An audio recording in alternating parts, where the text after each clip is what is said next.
Well, hello, not my usual setting, but this is an impromptu video because something I've been waiting for since forever has finally arrived today, and I've driven 100 and some miles just wanting to pull over and open it. So you're going to watch a little unboxing.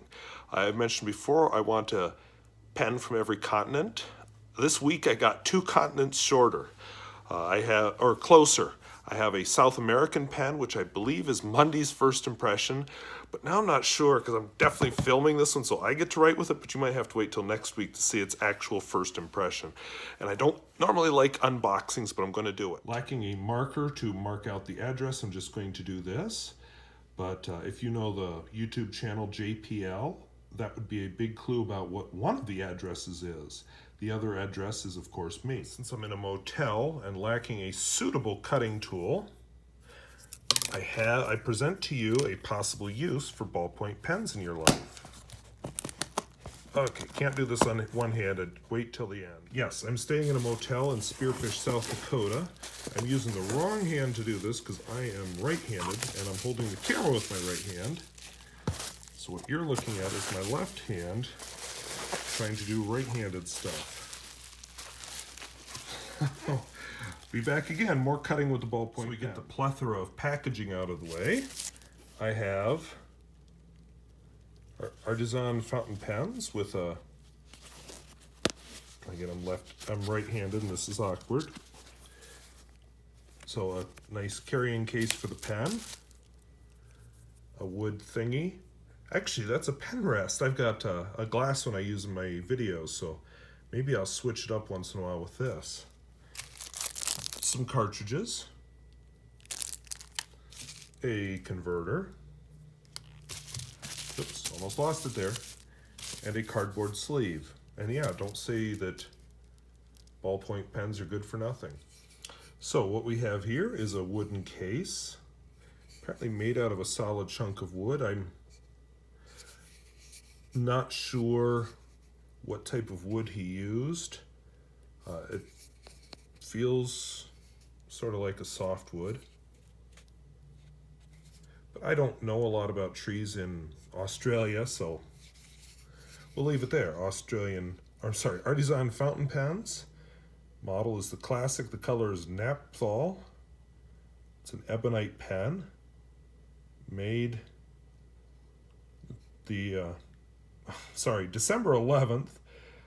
Quality controlled by the maker, and the nib is a double broad and made in Australia.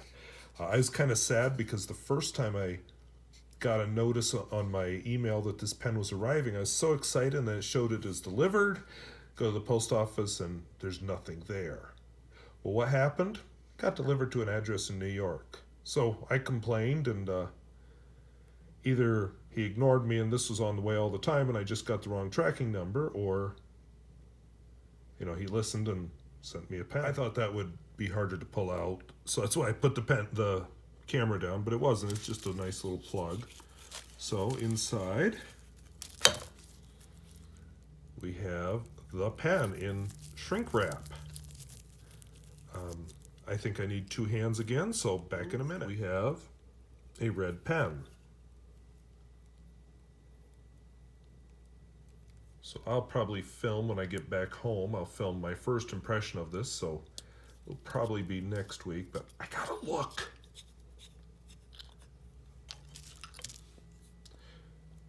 So this is a Bach nib. Not gonna be one of my fun vintage Bachs, but there it is. Bach feed. And I just have to look.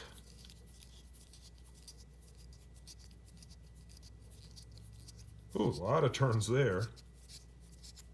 Still turning. Still turning. There we go. So that is my unboxing video for JPL's pen.